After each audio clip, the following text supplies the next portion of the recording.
what I loved of bringing on different beat reporters around the NFL, it's always a question of what's a successful season? What are the expectations? Success now in Kansas City is defined by Lombardi trophies. Does this team have what it takes? Let's just jump right into it. Do they have what it takes to three-peat and be the first team to three-peat in NFL history? Well, they hope so, because that's sort of what this whole offseason was stacked up for, is to be able to bring guys back and feel really good about the chance of doing a three-peat. I mean, they've kind of openly talked about it. Travis Kelce, Patrick Mahomes, guys have joined the Chiefs like Hollywood Brown potentially to try to make history. And so it's very interesting what they did, though, because last year they sort of struggled offensively. It was kind of weird to say that, but throughout the regular season, especially a Christmas loss to the Raiders, things did not look like normal. Patrick Mahomes even said at training camp, hey, they didn't have as much fun last year when it came to the offense. So they got a lot of new pieces with the offense. Xavier Worthy, they drafted him. Hollywood Brown, they brought in. But the defense, they did something totally different. They went for continuity. And it's sort of interesting. You look at their roster, they did not bring in anybody as a free agent from outside the organization. So to look at this Chiefs team, they're going for newness on offense and continuity on defense. And we'll see where that ends up here later this season. Well, the newness on offense, the continuity on defense, there's no doubt. Heading into this week one, the Ravens will be looking for a little redemption following last year's AFC Championship loss to Kansas City. So I guess just kind of previewing Thursday night football, what kind of team do you think we'll expect to see out there? Yeah, for the Chiefs, I mean, it's been a weird training camp because they've had guys injured, but almost all of them are back for this game. Hollywood Brown is the one exception, the receiver who hurt his clavicle in the preseason. He won't be out there. But guys like Chris Jones didn't get much training camp. Nick Bolton didn't get much training camp. The Chiefs are still trying to figure out who their second cornerback is behind Trent McDuffie, and they've been rotating through those guys, and all of Josh Williams and Jalen Watson and Najee Johnson, the candidates for that have all been hurt throughout training camp and trying to get back in there. So I think there's a little bit of wait and see of what's going to happen defensively. But again, if there's anything positive you can say about this, is that they've still got all their coaches. What's so weird if you look at these two teams, guys, is that the Ravens are the team that lost all their defensive assistant coaches last year to get defensive coordinator jobs. The Chiefs are the team that bring back Steve Spagnuolo, the defensive coordinator, Joe Colin, the defensive line coach, Dave Merritt, the secondary coach, and then all their players from last year. So you would think the Super Bowl champ would be the one that loses a bunch of the coaching roster, but instead it's the Chiefs that bring back the coaches and the players. We'll see how that plays up for them on Thursday.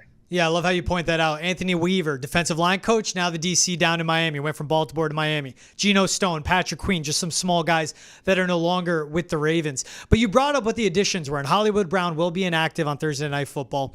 But what does an addition like Hollywood Brown, Xavier Worthy, we know the explosiveness, we know the play, the pass catching, how dynamic they are on the outside. But what does it do for this offense, which you were right? Through 17 games last season, they never looked right. Even second half against the Ravens, shut out, but this defense led the way. So what do these additions for the offense do for the Chiefs? Well, the Chiefs hope it opens up an downfield threat. And we saw early in Patrick Mahomes' career, it's crazy. He's become a chameleon, kind of like Tom Brady. He does what he has to do to win football games. And last year, that meant average depth of target really short. I mean, they threw the ball as short as any team in the NFL. And then you look at his long pass numbers, they were second worst in the NFL. But you look at ADOT, average depth of target. I mean, Mahomes was like second his first year, his first full season. It went down to 34th out of 35 quarterbacks last season. So they had guys who they ran down the field kind of as decoys that they wouldn't throw it to, like Marquez Valdes-Scantling and most of the time McCole Hardman. But now they have guys that track the football and they feel like can catch it. So that's Hollywood Brown, not week one, but maybe in the future. And then definitely Xavier Worthy. They love this kid. I've got a feature up on him earlier today, kind of going through the draft process and how the Chiefs loved him from the 18 minutes at the NFL Combine interview. So they are excited about what he can do. And hopefully they're hoping that Patrick Mahomes does not have to play with one arm tied behind his back like he did a season ago. Now, not only did you have a feature on Xavier Worthy, I wanted to talk about a feature you had on Kingsley Suamataia as well. Now, he's an offensive lineman that was just added, but his athleticism, his ability to almost kind of play any position, I know that's kind of a joke. I'm curious to see, with Mahomes returning with such a strong offensive line already, it's all intact. What do you see Suamataia being as an addition to that offensive line? Where do you see him being? Well, the Chiefs have gotten everything they could have ever wanted out of Kingsley. They took him in the second round. They moved up one spot, obviously, to get him there. But they needed a left tackle, and he's going to start for them at left tackle, which is, again, if you're looking to three-peat, if you're looking to be a Super Bowl champ, usually you don't start a rookie at left tackle and hope for the best. And that's sort of where the Chiefs are at. But to kind of cue up that story, the feature on him with Kingsley, I would talk to the sports science guy at BYU, and he says, I don't see him as an offensive lineman. I see him as an athletic player who plays O-line. And so, he was kind of talking about, hey, if he got his body in different shape, he could play linebacker. He could play fullback. He could hang with guys in the NBA. He can kind of slide that well. So we know Andy Reid loves these pieces, loves to be able to be creative with what he can do. And potentially for the Chiefs, they're going to ask him to pass protect. They're going to ask him to do a lot of things there. But can he get downfield and block? Can he be a big guy in the screen game that can get out and run downfield and lead that? I mean, even the BYU Sports Science guy said, hey, BYU had some plays in the offense to throw the ball to Kingsley. Will they throw it to him? I don't know. Andy Reid obviously has all the creative stuff. He's got the snow globe of death, all those sorts of things. We'll see how creative they get with Kingsley. But for now, they hope he just is adequate with protecting Patrick Mahomes' blind side. If that happens, then it'll be a success. Yeah, if the Chiefs get anything out of Suamataia as a rookie, that's a guy, Jesse, like getting into what the Patriots needed. They needed a left tackle. They go Polk in the second. I'm fine. I was thinking maybe Suamataia falls to them in the third. And then Andy Reid takes him, and I go, okay, at least I knew how to identify talent, because if Big Red wanted him, that means I was onto something.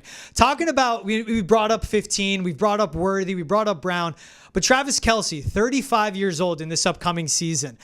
There's been the talks of this could be it, on the decline, dropping off. Do you see that happening of what you've seen throughout training camp? Are the expectations the same as always, where Travis Kelce is one of the best pass catchers, full stop, in the NFL, can continue to be in that role for the Chiefs? Yeah, it's a dilemma. And we saw last year, he kind of tailed off toward the end of last year, his production. Then he took the final week off against the Chargers, came back in the playoffs and was as good as we've seen him in the last couple of years. So it's like rest could help him, but he doesn't want to rest. You saw in the Super Bowl, he got right in Andy Reid's face and bumps him when he got taken out of the game when he didn't want to. So he even got asked yesterday, guys, reporters here, like, hey, have you talked with Andy Reid about getting some snaps off, preserving the body, those sorts of things? And he's like, I wouldn't even listen to those guys if they're going to say those sorts of things to me. So it is a concern. I mean, one of my favorite fun facts I have to constantly look up because I always think I'm wrong with it is that Travis Kelce and Rob Gronkowski are, I believe, 4 months apart age-wise.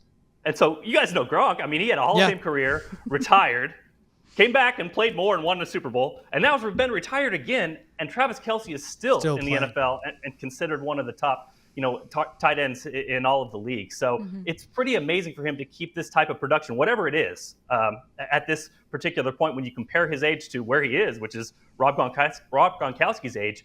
So, yes, there should be a step back for him. Yes, they should give him time off, but doesn't seem like what he's interested in. So probably a little bit less wiggle, a little bit less yards after catch for Travis, but he'll still be a main part of the offense. And the ESP that he has with Patrick Mahomes, that still remains intact. Yeah, you can't beat that. We know what Hollywood Brown, what Xavier Worthy, what that can open up for Kelce. Take less catches from him, but that'll save him for the playoffs. As you said it right off the top, like that's what it's all about with this team in this offseason. And we can't talk Travis Kelce without talking the stardom that it comes with. How have you seen this team handled? There's the expectations of three-peating. It's Patrick Mahomes, it's Travis Kelce, but now there's that added attention that you get with Travis Kelce being with Taylor Swift.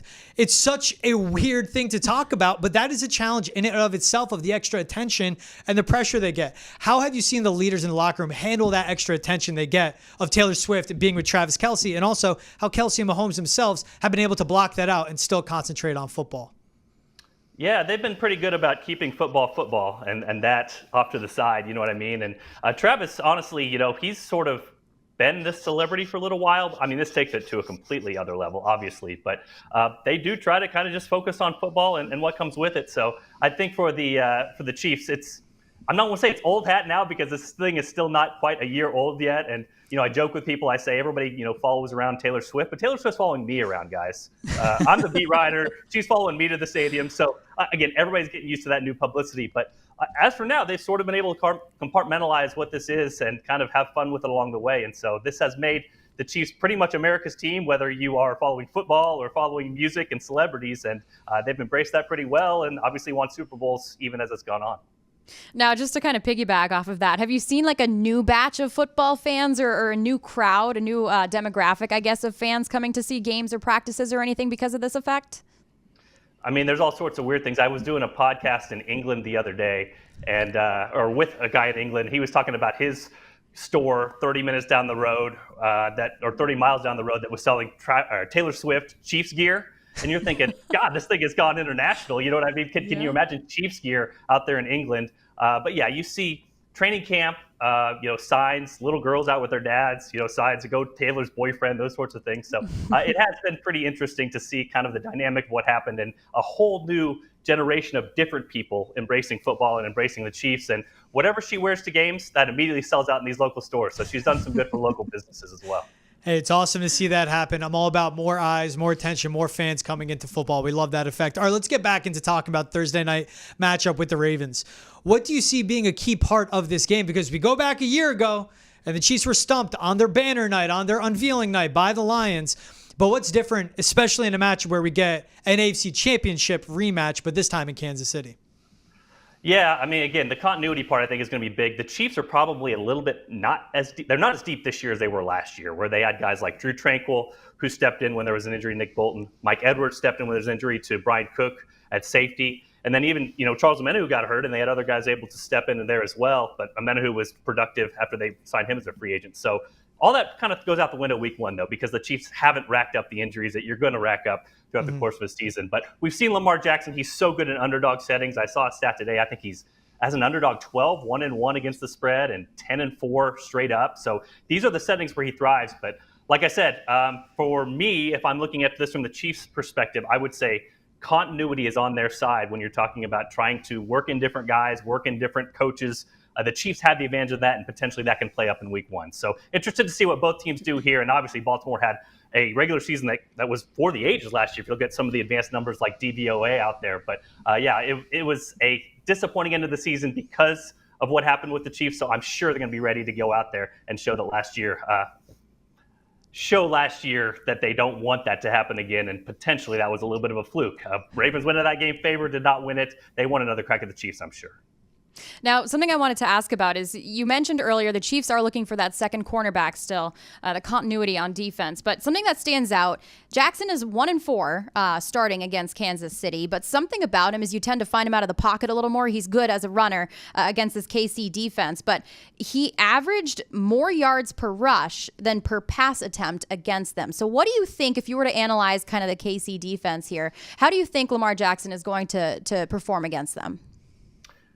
Yeah, I mean, again, he hasn't had the most success against the Chiefs, so that's one thing to look at. But also there's kind of that new factor of Derrick Henry in there where, Baltimore's already a big team. They have a bunch of big dudes, and then they play with a lot of physicality. But now you got Lamar doing that and bowling over people, and Derrick Henry kind of adding to that as well. So I think the Chiefs, what they wanted to do a couple years ago with Steve Spagnuolo, and one big reason they brought in safety Justin Reed, who also has been injured throughout this preseason, is going to be back for this game, is that he brings a physicality. A couple years ago, they were a little bit, for lack of a better term, they were a little bit soft on the back end. And so to play the way that Steve Spagnuolo wants to play, to have the creative blitzes, you got to stop the run. You got to be physical against the teams that want to punch you in the mouth. So I think against Lamar Jackson, the Chiefs could potentially have some success just because that physicality is part of what they do, part of their identity. But again, we'll see how that plays in this particular game where the Chiefs are getting some guys back from injury and are also going to have some guys like Nick Bolton playing out there with injury to see how well they can do.